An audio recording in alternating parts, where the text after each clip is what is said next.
ओम नमो भगवते वासुदेवाय। ओम नमो भगवते वासुदेवाय। ओम नमो भगवते वासुदेवाय। ओम अज्ञानतिमिरान्धस्य ज्ञानाञ्जनशलाकया चक्षुरुन्मिलितं येन तस्मै श्रीगुरुवे नमः।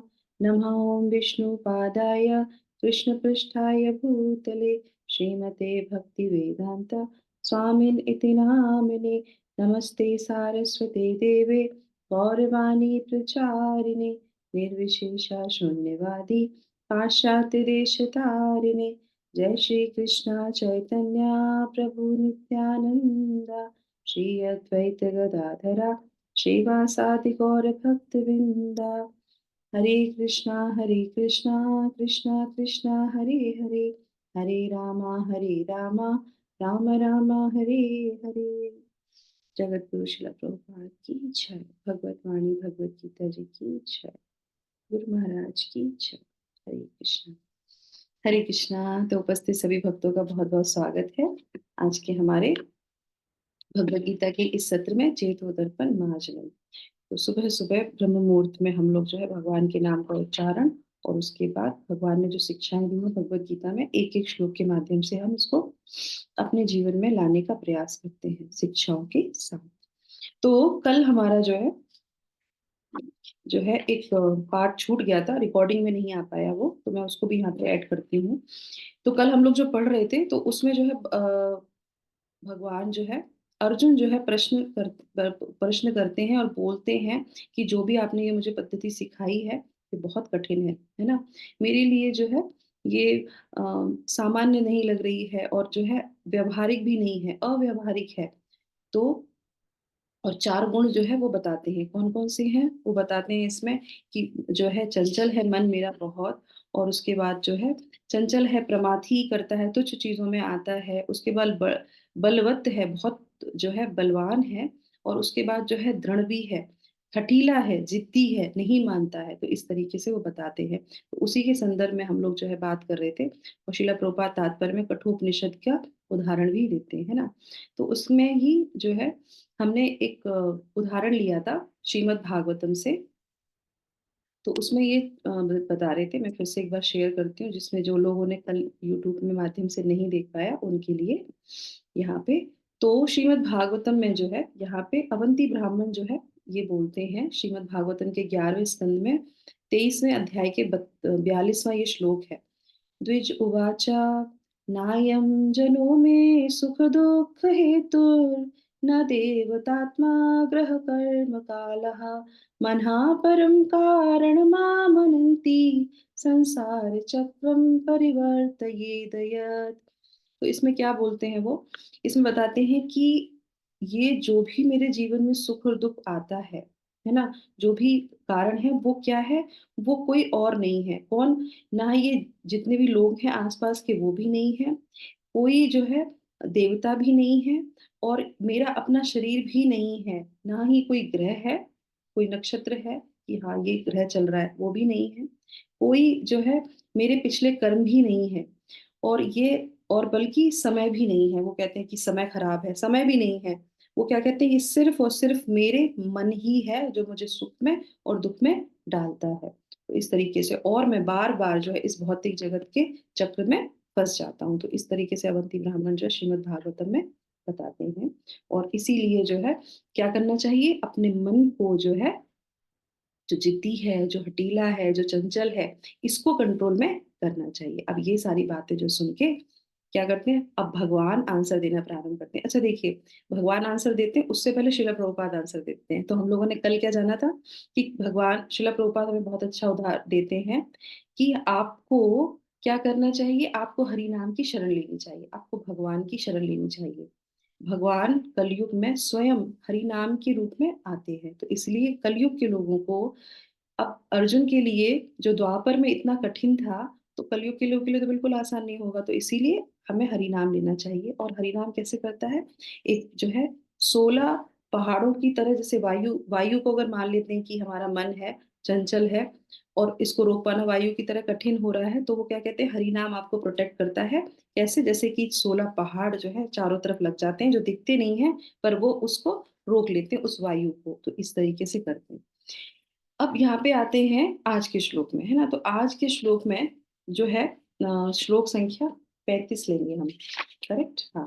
तो इस श्लोक में शुरू करने से पहले क्या है, भगवान सुनते हैं, अर्जुन जो बोल रहे होते हैं ना कि चंचला ही मना कृष्णा, तो भगवान कहते हैं हाँ सही बात है। अब यहाँ पे एक गुण प्रकट होता है भगवान का कि जब कोई जिस संताप में होता है, जिस मूड में होता है, और जिस तरीके से वो अपने सौहार्द को, अपने मित्र को जैसी तरीके से वो बताते हैं कि मेरे साथ ये चल रही है, तो वो हंसी मजाक नहीं उड़ाते। देखिए, हमें भगवत गीता से कितनी चीज सीख मिलती है अपने जीवन में, कि भगवान उसी तरीके से उसको एक्सेप्ट करते हैं। हमारे जीवन में क्या होता है, हमारा कोई मित्र है, कोई कोई भी हमारा बंधु है, सखा है, या जो भी है, कोई हमारे ये डिवोटी कम्युनिटीज में ही होते हैं, अगर हम किसी को कोई चीज बताते हैं तो हमारी हंसा मजाक भी उड़ाने लगते हैं कि ऐसा है, ये हो गया, वो हो गया। तो वो सही में हमारे सुहृद नहीं है, वो हमारे मित्र नहीं है। अगर हैं तो उनको भगवत गीता से ये गुण लेना चाहिए कि किस तरीके से भगवान समझते हैं कि सामने वाले की पोजीशन क्या है, और वो अगर मुझसे कुछ शेयर कर रहा है, तो भगवान वैसी उसी ही मनोवृत्ति से सुनते हैं, समझते हैं और वैसे ही उनको आंसर देते हैं। ऐसे नहीं कि उनको एकदम से नीचे गिरा दे कि नहीं तुम तो गलत बोल रहे हो, ऐसा नहीं होता। नहीं, तो वहां पे भगवान उनको प्रोत्साहन भी देते हैं, समझते भी हैं, उनकी हाँ में हामी मिलाते हैं और फिर धीरे से उनको समझाने का प्रयास करते हैं। तो शिला प्रभुपाद ने पहले समझा दिया, अब भगवान उनको उपाय बताएंगे, ठीक है? तो हम लोगों ने उपाय शिला प्रभुपाद से जाना था। तो इसी के संदर्भ में बहुत अच्छा शिला प्रभुपाद का मुझे जो है याद आ रहा है। तो क्योंकि जो कहते हैं कि मन चंचल होता है, मन दृढ़ होता है, जिद्दी होता है और उसको सही चीजों में लगाना चाहिए। तो एक बार शिला प्रभुपाद से एक सभा में एक व्यक्ति होता है, और वो जो है भरी क्लास में, मतलब चल रही होती क्लास, उसके बीच में से ही क्वेश्चन पूछने लगता है। एक ये भी जो है बहुत अपराध होता है कि अगर कक्षा चल रही है और बीच में जो वक्ता है उसको रोक के अगर आप अपना प्रश्न करते हैं, हमेशा प्रश्न हमें अंत में ही करना चाहिए, जिससे कि जो वो बोल रहे हैं उनके जो है जो जो जो प्रोसेस चल रहा है उसमें कोई व्यवधान ना आए। तो वो एकदम से खड़े हो जाते हैं और बोलते हैं कि आपने ये तिलक ये क्या लगा रखा है सफेद सफेद अपने चेहरे, अपने माथे पे, ये क्या लगा रखा है आपने? 2 बार वो पूछते हैं। तो अब वो ये भी जानते थे प्रभुपाद कि ये जो व्यक्ति इस तरीके से बोल रहा है ये जरूर हम पे कटाक्ष कर रहा है, तो उसी भाव से, उसी मनोवृत्ति से वो क्या बोलते हैं कि अब वो क्लास तो रुक जाती है उनकी, तो वो रुक जाते, फिर वो कहते हैं कि तुमने अपने गले में ये जो कपड़ा बांध रखा है ये क्यों बांध रखा है? तो वो भी एकदम असमंजस हो जाता है कि मैंने कपड़ा कौन सा बांध रखा है। फिर वो देखता है अपने गले में टाई होती है, फिर जितने भी लोग टाई वाले होते हैं उनको भी देखता है आसपास आजू बाजू में। और उसके बाद वो बहुत देर तक चिंतन करने लगता है, क्योंकि वो अपना तो प्रश्न भूल जाता है कि मैंने क्या बोला था। और शिला प्रभुपाद ने आंसर नहीं दिया, उन्होंने भी प्रश्न किया कि उन्होंने कहा कि तिलक क्यों लगा रखा है, तो वो बोलते हैं कि तुमने अपने गले में कपड़ा क्यों बांध रखा है। तो फिर जो है वो देखता है और उसके बाद वो बहुत देर तक सोचता रहता है, फिर उसको खुद ही ये लगता है कि हाँ, हमने ये गले में कपड़ा क्यों बांध रखा है, इसका क्या औचित्य है, क्यों बांधते हैं हम ये कपड़ा अपने गले में? तो जितने भी लोग होते हैं वो खुद ये बात मंथन करते हैं, फिर बाद में जब व्यवहारिक में बात आती है तब शिला प्रभुपाद बाद में बताते हैं कि किसी पे उंगली उठाने से पहले ये देखना चाहिए कि तुम्हारे अंदर भी तो कोई कमी नहीं है जो तुमने एकदम से दूसरे के ऊपर ये प्रश्न कर दिया। तो वो अपनी बुद्धि को जो है सही जगह पे इस्तेमाल करते हैं और सही जगह पे उनको प्रश्न जो है रिवर्स में करते हैं, और उसके बाद फिर वो खुद ही व्यक्ति अपने मन में सोचने लगता है कि अरे हाँ, मैं ये कपड़ा क्यों बांधे हुए हूँ। इस तरीके से वे बाद में उनको बताते हैं फिलॉसफी। शुरू में फिलॉसफी वो नहीं बताते। इसी तरीके से भगवान जब अर्जुन को देखते हैं कि वो संताप में है, थोड़ा नर्वस हो रहे हैं और कह रहे हैं कि मुझे कुछ समझ में नहीं आ रहा है और मेरे लिए अव्यवहारिक है, अब मैं क्या करूं, मन तो मेरा जो है बहुत चंचल है। तो फिर भगवान यहाँ पे बोलते हैं श्लोक संख्या 35 में क्या बोलते हैं। श्री भगवान उवाच असंशयं महाबाहो मनो दुर्निग्रहं चलम् अभ्यासेन तु कौन्तेय वैराग्येन च गृहीत। क्या बोलते हैं, असंशयं महाबाहो मनः दुर्निग्रहं चलम् अभ्यासेन तु कौन्तेय वैराग्येन च गृह्यते। तो बोल रहे हैं भगवान, श्री भगवान ने कहा, हे महाबाहो कुंती पुत्र, निसंदेह चंचल मन को वश में करना अत्यंत कठिन है। अब उन्होंने उनके हाँ में हाँ मिला दी कि हाँ, बिल्कुल सही कह रहे हो। निस्संदेह इसमें कोई भी संदेह नहीं है। भगवान कह रहे जो तुम बोल रहे हो 100% सत्य है। निस्संदेह ये बहुत ही जो है मन को वश में करना बहुत अत्यंत कठिन है। किंतु उपयुक्त अभ्यास द्वारा तथा विरक्ति द्वारा ऐसा संभव है। क्या बोल रहे हैं कि उपाय तो है। उपाय क्या है? 2 तरीके से। एक तो तुमको उपयुक्त उपाय करना चाहिए और दूसरा तुम्हें विरक्ति द्वारा ऐसा संभव हो सकता है। तो 2 उपाय यहाँ पे भगवान उनको बताते हैं। पर उससे पहले क्या बोलते हैं? निस्संदेह ऐसा है। सही बोल रहे हो तुम बिल्कुल। तो इस तरीके से भगवान कितने सुहृद हैं, कितने अच्छी तरीके से समझते हैं। तो ये हमारे लिए बहुत अच्छी लर्निंग है। जब मैं पढ़ रही थी तो मुझे इतना अच्छा लग रहा था कि भगवान समझते हैं। अगर हम भगवत गीता पढ़ रहे हैं और अपना कोई प्रश्न रखते हैं भगवान से, तो भगवान जो हमारे हृदय में परमात्मा स्वरूप में बैठे, वो हमारे हृदय को जानते हैं कि ये किस संताप में है, इसको क्या क्या कष्ट है, ये किस जो है उससे निकल रहा है। तो वैसे ही भगवान सुविधा उपलब्ध कराते, वैसे ही उपाय भगवान दे देते। ठीक है, तो इसी के साथ जो है शुरू करते हैं। तो यहाँ पे भगवान की जो है श्रवण की जो है खूबसूरती सुनाई जा रही है कि भगवान किस तरीके से श्रवण करते हैं, है ना? तो असंशय मतलब निस्संदेह, है ना? बिल्कुल सही कह रहे हो अर्जुन तुम। तो इस तरह से वो कहते हैं। तो हम पहले पढ़ लेते हैं तात्पर्य। यस, सुषमा माता जी पढ़ लीजिए। ओके, किरण माता जी। हाँ, सुषमा माता जी आप पढ़ लीजिए। हरे कृष्णा। जगत गुरु श्रीला प्रभुपाद की जय। अर्जुन द्वारा व्यक्त इस हठीले मन को वश में करने की कठिनाई को भगवान स्वीकार करते हैं, किंतु साथ ही वे सुझाते हैं कि अभ्यास तथा वैराग्य द्वारा यह संभव है। यह अभ्यास क्या है? वर्तमान युग में तीर्थवास, परमात्मा का ध्यान, मन तथा इंद्रियों का निग्रह, ब्रह्मचर्य पालन, एकांतवास आदि कठोर विधि विधानों का पालन कर पाना संभव नहीं है, किंतु कृष्ण भावनामृत के अभ्यास से मनुष्य भगवान की नवदा भक्ति का आचरण करता है। ऐसी भक्ति का प्रथम अंग है कृष्ण के विषय में श्रवण करना। मन को समस्त प्रकार की दुश्चिंताओं से शुद्ध करने के लिए यह परम शक्तिशाली एवं दिव्य विधि है। कृष्ण के विषय में जितना ही अधिक श्रवण किया जाता है, उतना ही मनुष्य उन वस्तुओं के प्रति अनासक्त होता है जो मन को कृष्ण से दूर जाने कृष्ण से दूर ले जाने वाली है। मन को उन सारे कार्यों से विरक्त कर लेने पर जिनसे कृष्ण का कोई संबंध नहीं है, मनुष्य सुगमता पूर्वक वैराग्य सीख सकता है। वैराग्य का अर्थ है पदार्थ से विरक्ति और मन का आत्मा में प्रवृत्त होना। निर्विशेष आध्यात्मवादी विरक्ति कृष्ण के कार्यकलापों में मन को लगाने की अपेक्षा अधिक कठिन है।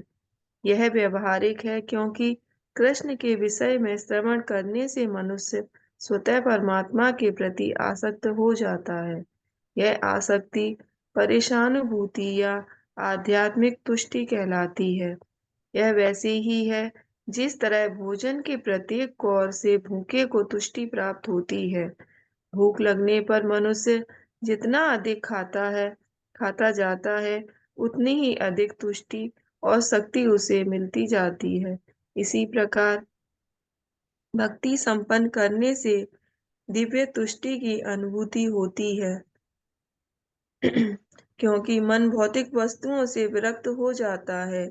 यह कुछ कुछ वैसा ही है जैसे कुशल उपचार तथा सुपथ्य द्वारा रोग का इलाज। अतः भगवान कृष्ण के कार्यकलापों का श्रवण उन्मत्त मन का कुशल उपचार है और कृष्ण को अर्पित भोजन ग्रहण करना रोगी के लिए उपयुक्त पथ्य है।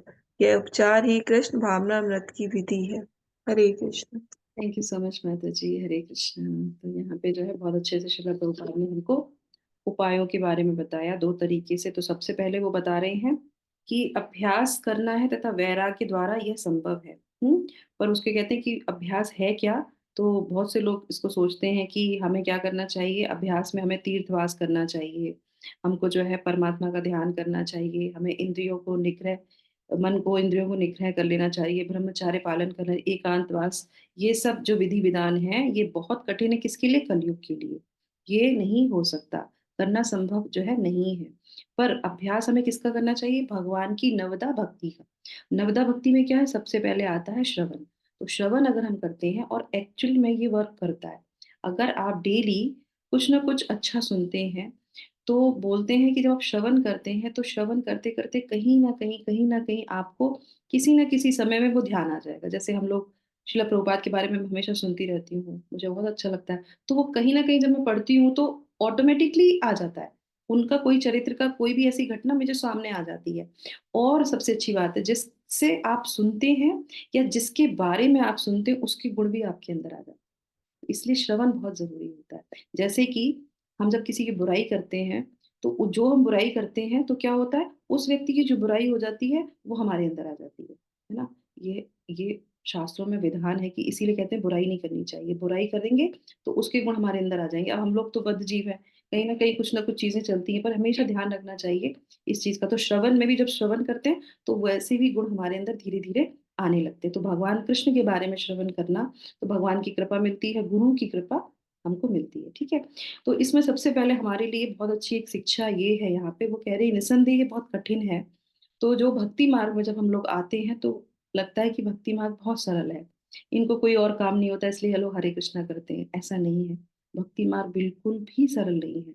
क्यों? क्योंकि इसमें जो हम सीखते हैं कि हमें अपनी इंद्रियों को निग्रह करना है, मन को निग्रह करना है, और अपने अपने जीवन को बदलना है। ये इतना कठिन कार्य है, इतना कठिन कार्य है कि हमें ये जीवन ही छोटा लगने लगता है। तो बहुत सरल नहीं है, बहुत कठिन है, और हमें लगता है कि ये इतनी जल्दी क्यों नहीं किया हमने? इसीलिए बोलते हैं कि जब आप बच्चे को कोई चीज़ सिखाते हैं, तो उसको शुरू से बच्चे को छोटे से ही डालते हैं, छोटी क्लास में, कि अक्षर पढ़ना सीखो, ये करना सीखो, तब जाके कहीं वो उसकी नींव बनती है।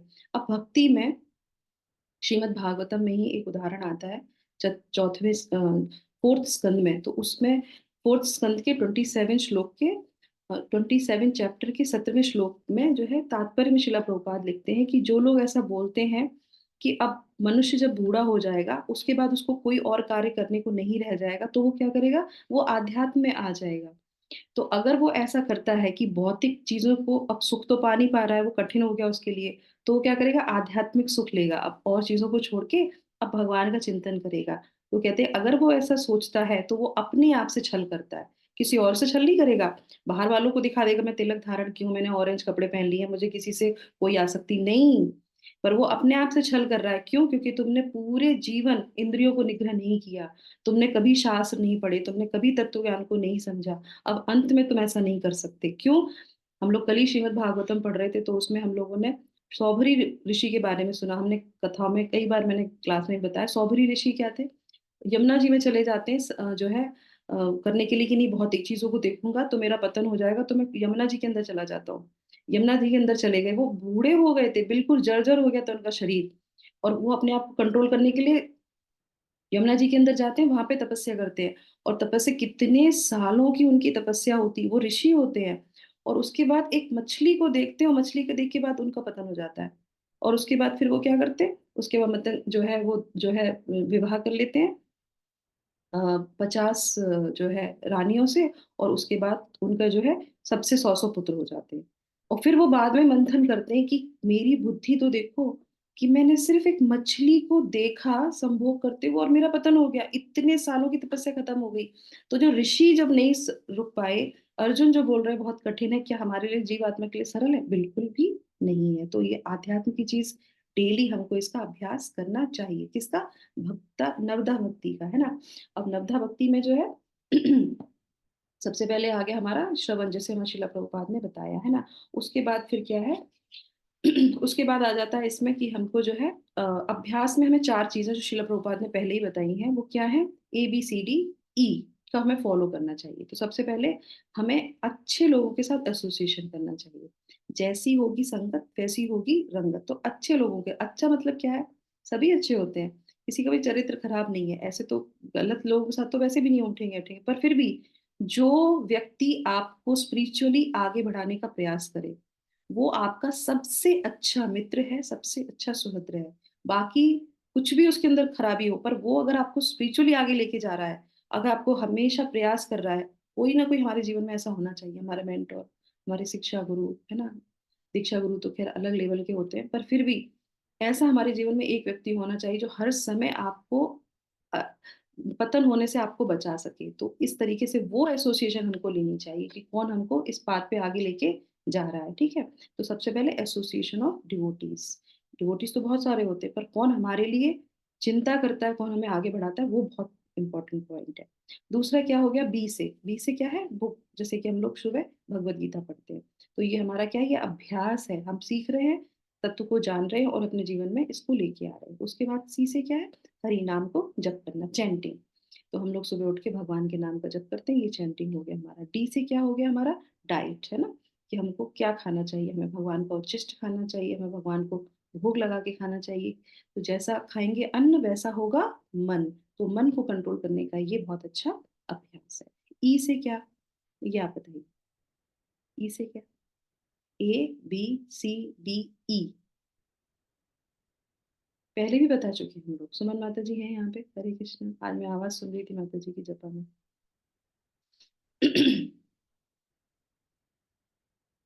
सर्दी बहुत है, सुबह का समय है, नींद आ गई होगी ज़रूर ज़रूर डेफ़िनिटली, इसीलिए किसी की आवाज़ नहीं आ रही। ओके। नहीं माता जी, सुन रहे। तो ई से होता है एंगेजमेंट। तो हमें अपने जीवन में अभ्यास में क्या लेके आना चाहिए? सेवा। कोई कोई ना कोई सेवा हमें भगवान की करनी चाहिए। हमने पिछले सत्र में बताया था एंगेजमेंट जो है होना ही चाहिए। कोई ना कोई पूरे दिन में किसी भी तरीके से आप भगवान से कनेक्ट हो सके, कोई ऐसी सेवा कीजिए जिससे आप भगवान से कनेक्ट हो सकें। तो एंगेजमेंट हमारे लिए बहुत आवश्यक है। अब आ जाते हैं दूसरी पद्धति। दूसरी पद्धति क्या बताइए? एक तो हो गया अभ्यास, दूसरा क्या? कैमरा मत खोलिए, ऐसे ही बता दीजिए, माइक खोल के बता दीजिए, दूसरा क्या है? जागते रहो, हरे कृष्णा, वैरा विरक्ति। विरक्ति, एक करेक्ट। अभ्यास। यस, विरक्ति। तो विरक्ति क्या है?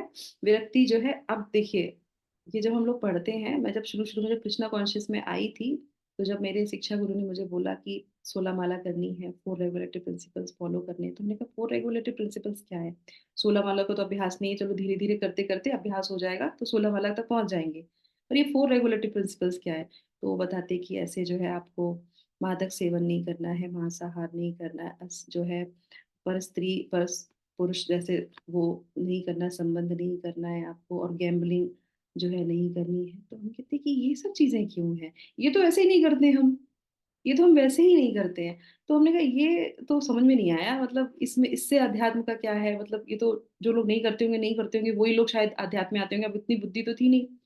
तो मैंने कहा हाँ, ये तो ठीक है, पर जब शास्त्र को धीरे-धीरे पढ़ने लगे, तब समझ में आया कि ये करना 4 रेगुलेटरी प्रिंसिपल, हमारे गुरु, हमारे शिला प्रभुपाद, इतनी कृपा है उनकी, मैं तो ये कहती हूँ कि जो भी शिला प्रभुपाद की शरण में आता है, उसका जीवन उद्धार है। क्योंकि ऐसे सरलता से उन्होंने हमें आध्यात्म में लगा दिया कि तुम कुछ पढ़ो, ना लिखो, कुछ भी नहीं करो, पर तुम ये 4 चीज़ें करते रहो। 16 माला करनी है ना? 4 जो है एबीसीडी को फ़ॉलो करना है, और इधर तुमको जो है 4 रेगुलेटरी प्रिंसिपल्स फ़ॉलो करने हैं, और ये ही हमारे अध्यात्म का क्या है? स्तंभ है। तो जब हम ये करते हैं, 4 रेगुलेटरी प्रिंसिपल्स करते हैं, तो क्या होता है? विरक्ति आ जाती है ना? किस चीज़ से? भौतिक जो पदार्थ है उससे विरक्ति हो जाएगी, है ना? मादक सेवन, भौतिक विरक्ति, उससे दूर हो जाएँगे आप, है ना? संभोग, दूसरों की जो चीज़ें होती हैं वो दूर हो जाती हैं। हर तरीके से आपको विरक्त कर देता है। और इसमें एक पॉइंट बहुत अच्छा है कि हाँ, इसमें ये बोलते हैं कि जो है वैराग्य का दूसरा एक नाम भी होता है। वैराग्य का मतलब सिर्फ़ छोड़ना नहीं होता है, वैराग्य का मतलब होता है जो है एक विशेष राग होना, है ना? वैराग, विशेष राग होना, किससे? अगर आपका भगवान से विशेष राग हो जाएगा, तो ऑटोमैटिकली क्या आ जाएगा? वैराग्य आ जाएगा।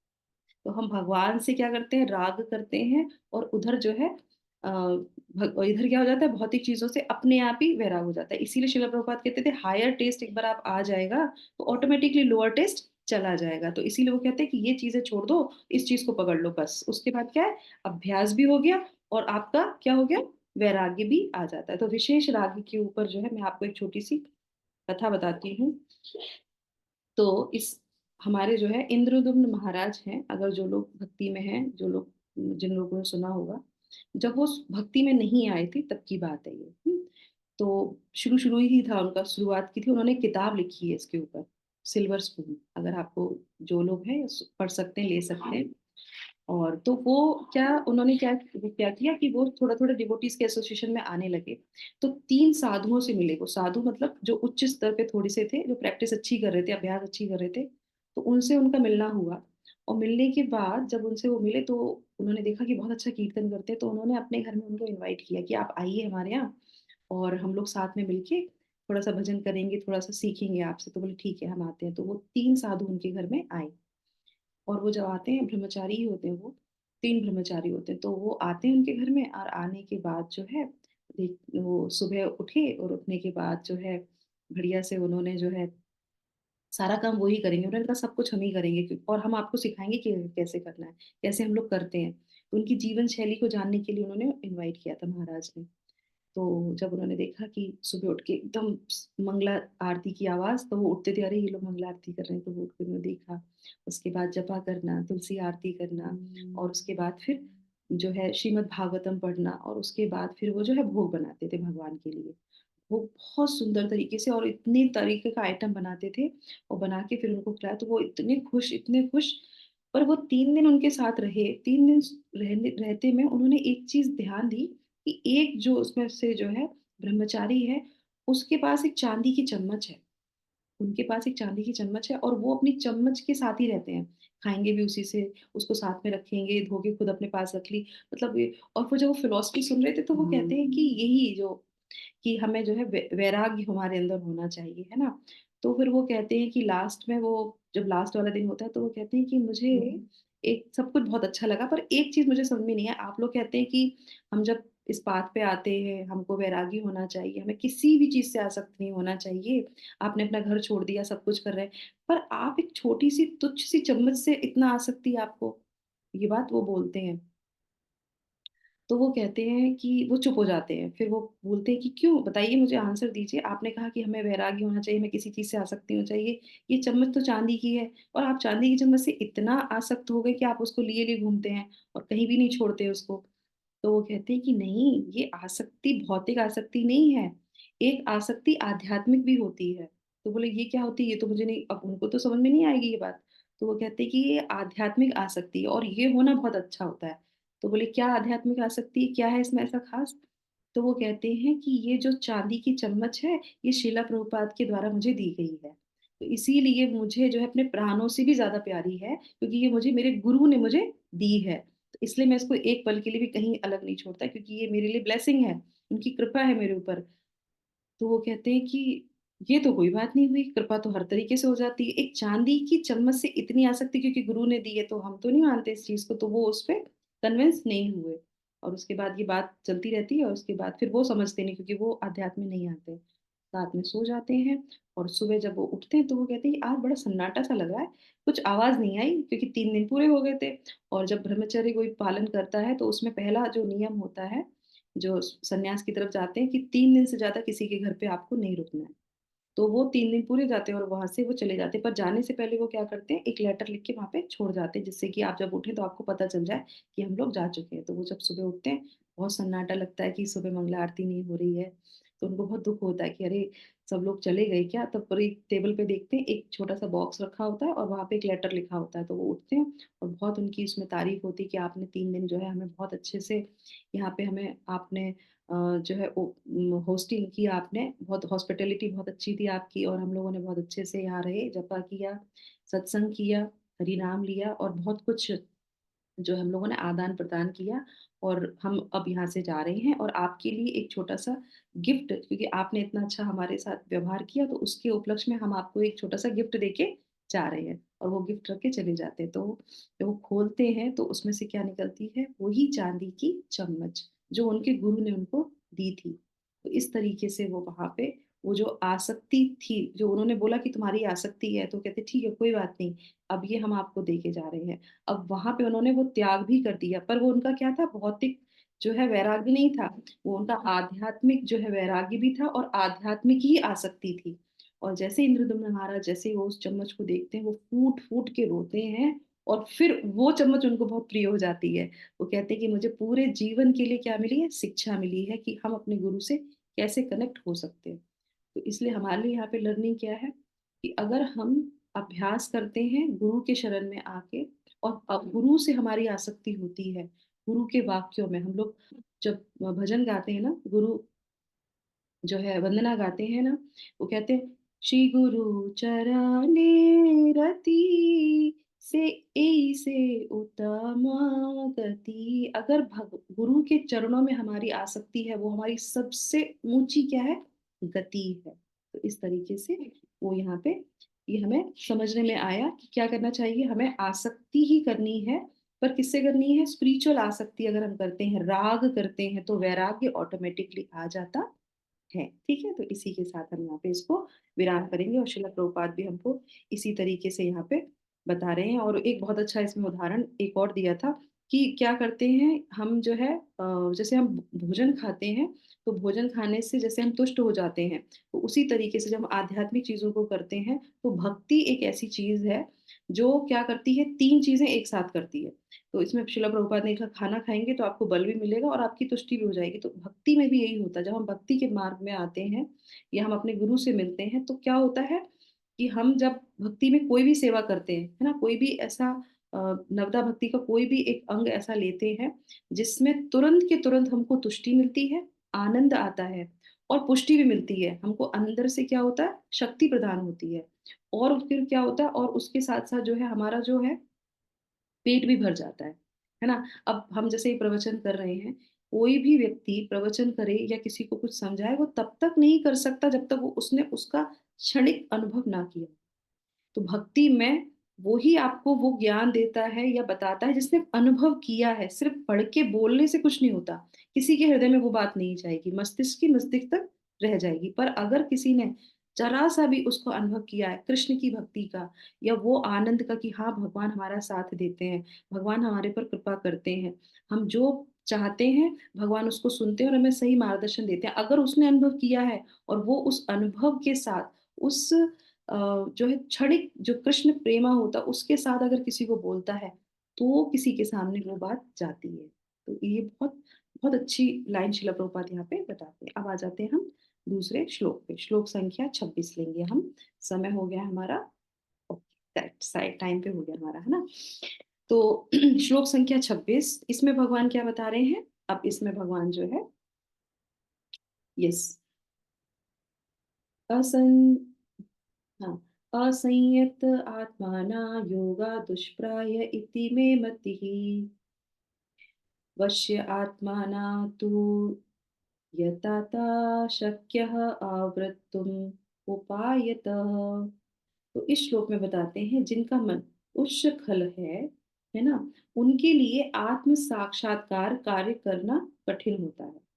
किंतु जिनका मन संयमित है और जो समुचित उपाय करता है उसकी सफलता ध्रुव है, ऐसा मेरा मत है। भगवान बताते हैं कि क्या है, आत्म साक्षात्कार का कार्य तो कठिन होता ही है, पर किन के लिए? जिनका मन संयमित नहीं होता है। पर जो समुचित उपाय करते हैं और तो उनको ये सफलता मिल जाती। तो जो उन्होंने उपाय बताया है अगर वो करोगे तो सफलता मिलेगी ही आपको, ऐसा भगवान अपना ओपिनियन देते हैं। तो किरण माता जी आप तात्पर्य पढ़ लीजिए, फिर थोड़ी-सी टिप्पणी और उसके बाद विराम। हरे कृष्णा। श्लोक का नंबर 36। तात्पर्य श्रीला जगतगुरु प्रभुपाद की जय। भगवान घोषणा करते हैं कि जो व्यक्ति अपने मन को भौतिक व्यापारों से विलग करने का समुचित उपचार नहीं करता, उसे आत्म साक्षात्कार में शायद ही सफलता प्राप्त हो सके। भौतिक भोग में मन लगाकर योग का अभ्यास करना मानो अग्नि में जल डालकर उसे प्रज्वलित करने का प्रयास करना हो। मन का निग्रह किए बिना योगाभ्यास स्वयं का अपव्यय है। योग का ऐसा प्रदर्शन भले ही भौतिक दृष्टि से लाभप्रद हो, किंतु जहाँ तक आत्मा साक्षात्कार का प्रश्न है, वह सब व्यर्थ है। अतः मनुष्य को चाहिए कि भगवान की दिव्य प्रेम भक्ति में निरंतर मन को लगाकर उसे वश में करे। कृष्ण भावनामृत में प्रवृत्त हुए बिना मन को स्थिर कर पाना असंभव है। कृष्ण भावना भावित व्यक्ति बिना किसी अतिरिक्त प्रयास के ही योगाभ्यास का फल सरलता से प्राप्त कर लेता है, किंतु योगाभ्यास करने वाले को कृष्ण भावना भावित हुए बिना सफलता नहीं मिल सकती। हरे कृष्णा। थैंक यू माता जी। तो यहाँ पे बहुत अच्छा जो है भगवान क्या बता रहे हैं, भगवान यहाँ पे जो है मन को वश में करने के लिए वो क्या बोल रहे हैं कि सफलता प्राप्त करना कठिन तो है, पर वो भगवान यहाँ पे किसी योग सिद्धि की बात नहीं कर रहे हैं। भगवान यहाँ पे कह रहे हैं कि योग पूर्णता है। अगर हम किसी भी योग को लेते हैं तो वो पूर्णता ही है। कैसे पूर्णता है? जब तक आप अपने मन को निग्रह नहीं कर सकते। अगर किसी भी योग पद्धति में, कितने योग पद्धति हमारी, कर्म योग है ना, फिर अष्टांग योग, कर्म योग, ज्ञान योग, अष्टांग योग और भक्ति योग, ठीक है। तो अब इसमें से आप कोई भी पद्धति ले लीजिए, ज्ञान योग है ना, इसमें से आप कोई भी पद्धति ले लीजिए, सब में पूर्णता तब है जब आप अपना मन जो है स्थिर कर सके, मन को वश में करना है, ठीक है। दूसरा एक यहाँ पे लाइन बहुत अच्छी बता रहे हैं, भौतिक भोग में मन लगाकर योग का अभ्यास करना मानो क्या है, अग्नि में जल डालकर उसे प्रज्वलित करने का प्रयास करना हो, ठीक है। तो अब आप मैं आपसे एक प्रश्न पूछती हूँ कि जो आप लोगों ने पीछे पढ़ा था उसी से ही संबंधित ये आगे वाला हमारा श्लोक है। तो आप बताइए, क्या कभी हमने कोई भी ऐसा कार्य किया है या हम क्या करने का प्रयास करते हैं जिसमें आपको थोड़ा सा आपने कार्य किया और उसमें आपको तुरंत ऐसा लगा हो कि हाँ तुष्टि तो हो रही है और पुष्टि भी हो रही है, मतलब हम बलवान हो रहे। बलवान का मतलब होता है किसी चीज को न करना, मना करना कि नहीं ये नहीं करेंगे। पुष्टि आ गई ना, हमारे अंदर बल आ गया न करने के लिए कि नहीं, जो हमारे लिए, जो हमने बोला था ना कि 4 रेगुलेटिव प्रिंसिपल्स, तो हम वो नहीं करेंगे, तो हमारे अंदर पुष्टि है, बल है, इसलिए हम उसको मना कर पा रहे हैं। तो आप बताइए कोई भी ऐसा कार्य जो हमने किया हो भगवान के लिए, आध्यात्म में कोई ऐसी चीज हो जिससे हमें तुष्टि भी मिली है और पुष्टि भी मिली है। हम्म, बताइए, इसी से ही संबंधित ये श्लोक है, बताइए। हम्म। ओ हरि बोल इतना सन्नाटा। हरे कृष्णा। हाँ या ना? हरे कृष्णा। जी नहीं, माता जी। नहीं मिली नहीं। नहीं, नहीं मिली। हरि नाम जब करते हैं तो उससे कोई भी तुष्टि नहीं होती। नहीं होती है माता जी। फिर ना क्यों किया? नहीं मिली है ये कह रही हूँ। मिली है, ओके, मिली है। हाँ मिलती ही है, कोई ना कोई हम कोई ऐसा कार्य करते हैं जिससे तुरंत हमको वो तुष्टि मिलती है। कोई भी भगवान के लिए कार्य किया और उसको जो है हमें तुरंत एक ऐसा लगता है कि अब, अच्छा एक चीज बहुत अच्छी है कि कोई भी भगवान के लिए एक कार्य ऐसा कीजिए, या अगर नहीं किया है, अगर करा है तो बहुत अच्छी बात है, नहीं किया है तो इसको आप अपना प्रैक्टिस में ले लीजिए, समझ लीजिए। कोई भी ऐसा कार्य, ये तो आप लोग आंसर कर ही सकते हैं, कि जिसमें किसी को ना दिखाई दे सिर्फ भगवान के अलावा, वो कार्य जो हम करते हैं भगवान के लिए वो सिर्फ और सिर्फ भगवान देखें और कोई नहीं देख सके। अब बताइए कोई ऐसा कार्य है जो हम भगवान के लिए करें जो किसी को दिखाई ना दे, मतलब कहीं पे हमारी वाहवाही ना हो और अंदर से हम तुष्ट हो जाएंगे। जी माता जी, भक्ति। भक्ति में ही ऐसा कौन सा कार्य है जो हम भगवान के लिए करते हैं और वो सिर्फ भगवान को पता चले और किसी और को ना पता चले? जैसे हम मान लीजिए मैं क्लास कर रही हूँ, है ना, तो मैं भगवान के लिए क्लास कर रही हूँ, मैंने भगवत गीता पढ़ी, दूसरों को बताई, अब यूट्यूब पे डाल दिया, तो सबको पता चला अरे माता जी तो बहुत अच्छी क्लास करती, माता जी को तो यूट्यूब पे जो है वो है, तो फेमस हो गए, वाहवाही मिलने लगी, तो ये तो सबको पता चल गया। कर तो हम भगवान के लिए थे, पर ऐसा कोई कार्य जो सिर्फ भगवान को पता चले और किसी को पता ना चले, एक्चुअल में वही भगवान की सबसे अच्छी सेवा है। बताइए कौन सा है? जल्दी जल्दी बताइए, हरे कृष्णा, समय निकल जाएगा नहीं तो हमारा। माता जी, श्रवण। जो श्रवण। हम श्रवण कर रहे हैं। ओके ठीक है, बहुत अच्छा। श्रवण करते हैं तो किसी को पता नहीं चलता, पर जब हम साधना में डाल देते हैं सबको पता चल जाता है कि आज माता जी ने कितना किया था। पर वो बात अलग है कि हमें अपडेट करना चाहिए कि हम क्या श्रवण कर रहे हैं, जिससे दूसरों को प्रेरणा मिले और वो भी श्रवण करना प्रारंभ करें, है ना।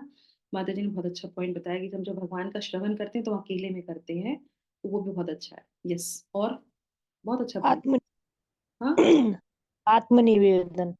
वो क्या है? आत्मनिवेदन में क्या?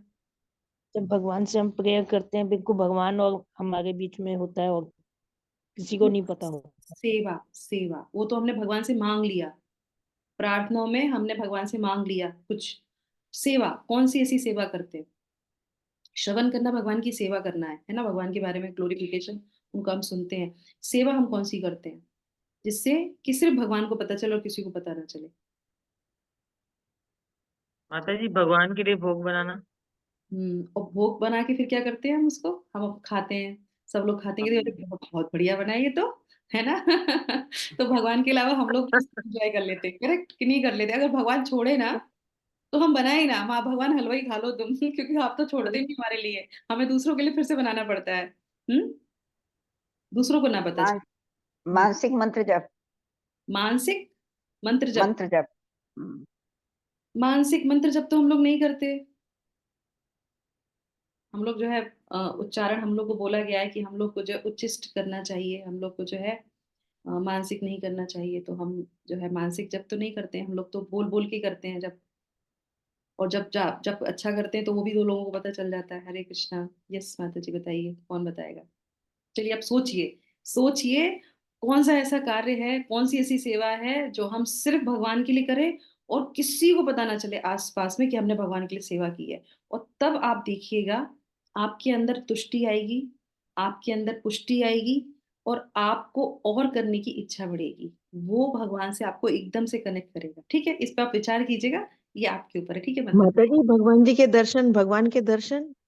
भगवान के दर्शन, हाँ हम लोग मंदिर जाते हैं तो सबके सामने दर्शन करते हैं, सबको पता चलता है कि ये माता जी 2 घंटे तक सामने खड़े होकर दर्शन करती रहती, पता नहीं क्या भगवान से बात करती रहती हैं। करेक्ट, तो वो भी सबको पता चल जाता है। दर्शन करने में तो बहुत सारे लोग होते हैं सामने हमारे, है ना। बहुत सी चीजें ऐसी। ठीक है, आप सोचिएगा, विचार कीजिएगा। और हम अगर नहीं करते हैं तो करने का प्रयास कीजिएगा। मेरे पास तो है पर मैं बताऊंगी नहीं। आप सोचिए, आप बताइए क्या क्या कर सकते हैं जो सिर्फ और सिर्फ हम गार्लैंड बनाएंगे तो लोगों को पता चलेगा बहुत अच्छा बनाया, भोग बनाएंगे तो लोगों को पता चलेगा, ड्रेस बनाएंगे, कुछ कुछ भी करेंगे भगवान, लोगों को पता चल जाता है और उसमें हमारी तारीफ होने लगती है। जहां पे तारीफ का कोई पॉइंट ही ना हो और तब हम भगवान के लिए कोई सेवा कर दें तो वो सबसे अच्छी सेवा है भगवान की। और इसकी चर्चा हम पहले भी कर चुके हैं, इसकी हम माता जी बता दीजिए, बताइए। सबका भला हो जाएगा। हमने पिछले से पिछले श्लोक में भी बताया था कि जब हम किसी और के लिए प्रार्थना करते हैं हाँ। भगवान बहुत प्रसन्न होते हैं। भगवान का जब करना सही है, जब करते हैं अकेले में करते हैं ठीक है, लोगों को भी पता चल ही जाता है क्योंकि किसी के कहने पे ही हम जब करना शुरू करते हैं। दूसरा जो है, भगवान की ऐसी बहुत सी सेवा होती है जो भगवान को ही पता चलती है और किसी को पता नहीं चलती है ना। कोई भी ऐसी पर्सनल सेवा भगवान की जो किसी को पता नहीं, जैसे मान लीजिए हमने श्रृंगार किया, बहुत अच्छा श्रृंगार करते हैं तो क्या होता है, सबको सब लोग देखते हैं, अरे भगवान तो बहुत सुंदर लग रहे, किसने श्रृंगार किया? अरे उन माता जी ने किया है, ओ बहुत बढ़िया बहुत बढ़िया। पर मैं आपको बता रही हूँ, पर जो श्रृंगार होता है, ऐसा नहीं कि पूरा श्रृंगार एक ही लोग करते हैं, अलग अलग चीजें सब लोग करते हैं। अब उसमें से किसी ने भगवान के चरणों में तुलसी पत्ता जो है ऑफर कर दिया। क्या किया? तुलसी पत्र ऑफर कर दिया उनके चरणों में। श्रृंगार नहीं किया, श्रृंगार किसी और ने किया। तो वो कोई भी देखेगा नहीं कि तुलसी पत्ता किसने ऑफर किया था, वो भगवान की सबसे बड़ी सेवा है। और वो उसका और भगवान का कनेक्शन है। छोटा सा चुपचाप से एक फूल लेके आए और भगवान को अर्पण कर दिया, भगवान की सेवा कर दी, वो किसी को पता नहीं चला। करेक्ट होता है कि नहीं होता है? तो सेवा भी हो गई और किसी को पता भी नहीं चला। तो कभी कोशिश हमेशा यही करनी चाहिए और उससे बहुत तुष्टि होती है। क्यों? भगवान क्या कहते हैं? पत्रम पुष्पम फलम तोयम। भगवान का गिलास भर के रख दिया, किसी को नहीं पता चला, या भगवान के बर्तन धो के रख दिए, जैसे ऐसी चीजें जो किसी को बहुत दिखाई ना दे। आप बहुत हम ये कर भी कर लेते हैं, वो भी कर लेते हैं, वो भी कर लेते हैं, तो ये भाव हमारे अंदर आता रहता है और वाहवाही मिलती रहती है। जैसे वाहवाही मिलती है, ये बहुत अच्छा है, ये बहुत अच्छा, फिर क्या था, बिल्कुल खत्म, वो सब खत्म हो गया। क्योंकि जो आपने किया भगवान के लिए, भगवान ने आपको तारीफ देके खत्म कर दिया। पर ऐसी चीज जो आप भगवान के लिए कर रहे हैं, तुलसी पत्ता ऑफर कर रहे हैं, भगवान को हाथ में थोड़ा सा ऐसे घिस के चंदन भगवान के लगा रहे हैं, तो किसी को पता नहीं चलेगा। भगवान के इत्र लगा रहे हैं, किसी को पता नहीं चलेगा। वो आपके और भगवान के बीच की बात रह जाती है ना। अकेले में है, कोई नहीं है, तो भगवान को चामर करना, भगवान का बिस्तर लगाना, भगवान के मंदिर को साफ करना, ये कोई भी कंसीडर नहीं करता कि भगवान क्या जो है आपने क्या क्या छोटी छोटी चीजें की। हम लोग उसको छोटी छोटी समझते हैं, हम लोग बड़ी बड़ी चीजों को जो सबको दिखती है। तो इस तरीके से ये सेवाएं हैं जिससे जो है युक्त जो है हमारा जो है वैराग्य भी आता है, भगवान के अंदर राग भी आता है। और जो है यहाँ पे क्या है कि अभ्यास करना चाहिए। तो यहाँ पे जो भी योग है उसकी पूर्णता क्या है? मन को भगवान में केंद्रित करना, भगवान के श्री चरणों में लगाना। अब आ जाते हैं मुख्य बात पे कि ये जो पूरी योगा पद्धति है इसमें जो है कर्म योग है, ज्ञान योग है और क्या है, अष्टांग योग है। तो इन सब में कुछ ना कुछ इंगेजमेंट होता है। तो कौन सा है? सबसे पहले आप देखिए कर्म योग में, कर्म योग में कौन सा क्या करते हैं हम लोग? एक्शन करते हैं, कोई ना कोई कार्य करते हैं, क्योंकि बिना कर्म के हम रह ही नहीं सकते। तो कर्म योग जो लेते हैं उसमें क्या है, उसमें हम जो है अपने एक्शन से भगवान से कनेक्ट हो जाते हैं, ठीक है। ज्ञान योग में कैसे कनेक्ट होते हैं हम भगवान से? ज्ञान के द्वारा, है ना। हम जो है कल्टीवेट करते हैं, नॉलेज को लेते हैं तो हम भगवान से कनेक्ट हो जाते हैं, ठीक है। उसके बाद क्या है, अष्टांग योग में क्या है बताइए? अष्टांग योगी वाले क्या करते हैं? मेडिटेशन करते हैं, है ना। तो वो जब भगवान का ध्यान करते हैं, अगर वो जो है गोले पे ध्यान कर रहा है, किसी रंग पे कर रहा है, तो वो पूर्ण नहीं है। अगर वो परमात्मा का ध्यान करता है, भगवान के किसी अंग का ध्यान करता है, तो वो ध्यान योग में भी भगवान से कनेक्ट हो जाता है। उसके बाद लास्ट में क्या आता है? भक्ति योग। अब भक्ति योग में क्या आता है, आप बताइए? भक्ति योग में क्या आता है? हरि बोल। ए ए- आपकी आवाज कट रही है।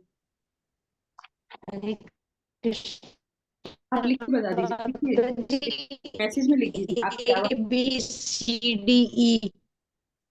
ABCDE, yes, very nice. तो भक्ति योग में जो हम अष्टांग में करते हैं, जो हम कर्म योग में करते हैं, जो हम ज्ञान योग में करते हैं, ये सब के सब भक्ति योग में आ जाता है। पूर्णता भक्ति योग की इसलिए ज्यादा है क्योंकि ये सारे के सारे अंग भक्ति में आते हैं। इसीलिए श्रील प्रभुपाद ने क्या था, नवदा भक्ति। ये मेडिटेशन भी आता है, ये ध्यान भी करते हैं भगवान का जब जपा करते हैं। और उसके बाद क्या करते हैं, हम भगवान के लिए सेवा करते हैं, हम कर्म योग भी करते हैं, हम भगवत गीता पढ़ते हैं, शास्त्रों का अध्ययन करते हैं, तत्व ज्ञान लेते हैं, तो हम नॉलेज कल्टीवेट करते हैं। तो हम क्या करते हैं, ज्ञान योग भी करते हैं। और ये पूर्णता हो जाती है हमारी भक्ति योग की। तो इस तरीके से भक्ति योग में ये सारे योग आते हैं। और सबसे अच्छी बात, जब भक्ति योग कोई व्यक्ति करता है तो भक्ति योग के माध्यम से अगर भगवान से वो कनेक्ट है तो वो ज्ञानी भी बहुत अच्छा होगा, वो योगी भी बहुत अच्छा होगा, और उसका मेडिटेशन भी बहुत अच्छा होगा, उसका कर्म भी बहुत अच्छा होगा। सिर्फ भक्ति उसके जीवन में आने से वो कर्मी भी बहुत अच्छा है, ज्ञानी भी बहुत अच्छा है, ध्यानी भी बहुत अच्छा है, वो अष्टांग योगी भी बहुत अच्छा हो जाता है। क्यों? क्योंकि सेंटर में कौन है? भगवान है। तो इसी तरीके से योग की पूर्णता तब होती है जब हम भगवान श्री कृष्ण को पूरी तरीके से समर्पित कर पाते हैं। सर्व धर्मान परित्यज्य मामेकम शरणम व्रज। तो सब धर्मों को, जो भी अंग है, जो भी योग है, योग पद्धति है, वो सब पूर्णता किसमें है? भक्ति योग में आने से। तो इस तरीके से जो है इति में मति, तो यहाँ पे वो क्या बोल रहे हैं, भगवान अपना विचार दे रहे हैं। ये कितनी अच्छी बात है, जब हम सुनते हैं तो कहते हैं मेरा विचार ये है, मेरा विचार ये है। अरे सबसे अच्छा विचार किसका है? भगवान कृष्ण का। तो भगवान कृष्ण इसमें जो है भगवत गीता में अपना विचार व्यक्त करते हैं। लोग कहते हैं कि मेरा विचार ये, किसी का विचार उतना उच्च नहीं है। सबसे अच्छा विचार किसका? जो भगवान ने बोला कि ये मेरा विचार है। तो भगवान का विचार सबसे उच्च है। और अगर कोई उस विचार पे संदेह करता है या अपनी टिप्पणी करता है तो वो कैसे है? मान लीजिए, ये हम लोगों ने श्रीमद् भागवतम में पढ़ा था कि मान लीजिए कि आपके पास दूध है बहुत सारा, और बस थोड़ा सा आके किसी सर्प ने उसमें मुंह डाल दिया, तो वो क्या होगा? भले ही दूध की क्वांटिटी बहुत हो और एक ही छोटे से सर्प के बच्चे ने ही उसमें मुंह डाल दिया हो, तो क्या वो दूध हमारे लिए अच्छा होगा? आप बताइए, अच्छा होगा वो दूध हमारे लिए? पीने लायक होगा? नहीं, वो विषैला हो जाएगा। इसी तरीके से भगवान अगर भगवत गीता में कोई मत देते हैं तो उनका मत सर्वोपरि है। अगर उस पे हम किसी ऐसे लोगों की टिप्पणी सुनते हैं जो भगवान से कनेक्ट नहीं है, तो वो क्या है? वो विषैले दूध के समान हमारे लिए है। तो कभी भी जो शास्त्र है, जो भी है, वो ऐसे व्यक्ति से सुननी चाहिए जिसने भगवान को अपना शरणागति दी है। क्यों? क्योंकि भगवान ने ही बोली है। भगवान कृष्ण को हटा के कोई भी फिलॉसफी पूरी नहीं होती है। तो इस तरीके से भगवान का जो मत है वो सबसे ऊपर है। तो हमें अपना क्या करना चाहिए? हमें जो है उचित उपाय करने चाहिए, अभ्यास करना चाहिए, जो कि इसमें जो है भगवान बताते हैं समुचित उपाय करना चाहिए। और ये जो है संयमित रूप से अपना मन को संयमित करना चाहिए, जैसे हम लोगों ने सुना कि अभ्यास के द्वारा और जो है वैराग्य के द्वारा। और ऐसा अगर कोई करता है तो सफलता ध्रुव है, अटल है। भगवान ने बोला कंफर्म उसको सफलता मिलती है, ऐसा भगवान का मत है। तो उन्हीं के मत पे हम बिल्कुल एग्री करते हुए इस श्लोक को यहाँ पे विराम करते हैं और कल प्रयास करेंगे 2 और श्लोकों की, जिसमें अर्जुन फिर से कुछ बोलेंगे और भगवान फिर से उनके उपाय बताएंगे। इसी के साथ यहाँ पे हम विराम करते हैं।